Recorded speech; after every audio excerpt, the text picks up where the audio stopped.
सगळ्यांनी मैत्रीण म्हणता येईल ती मला या शाळेची माझी विद्यार्थिनी आहे खुशबू कालीचरण राजपूत. तिचं वैशिष्ट्य काय, हिला मी आज का बोलवलं असेल स्टेजवर, कारण तुम्ही सगळ्याजणी शाळेमध्ये येता शिकता. तुम्हाला आम्ही नेहमी सांगतो मुलींनो, मी जरा मोठ्या झाला कोणत्या मोठ्या पदावर गेला की तुम्ही येऊन आम्हाला सांगा, बरोबर आहे. 1-2-3 दिवसापूर्वी तिचा मला फोन आला आणि एवढा आनंद तिला झाला आणि तिनं किती सांगू आणि किती नाही झालेलं आहे पहा.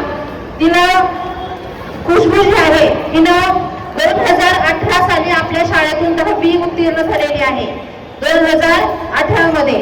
तर तिनं परीक्षा देत गेलेली आहे आणि त्यामध्ये तिला यश आलेलं आहे. आणि अखेर तिला 1-2 दिवसापूर्वी तिनं सिलेक्शन स्टाफ कमिशन हे जे आहे याच्या अंतर्गत तिनं परीक्षा दिलेली होती आणि त्या परीक्षेमध्ये तिला उज्ज्वल असं यश मिळालेलं आहे. आणि ही जी साधनेची कन्या आहे तिचं सिलेक्शन इंडियन आर्मी BSF मध्ये झालेलं आहे. टाळ्या वाजवायच्या, 1-2 मिनिटं तिच्यासाठी टाळ्या वाजवायच्या. ठीक आहे, हे बघा तुम्ही सगळं, मी नेहमी म्हणतो तुम्ही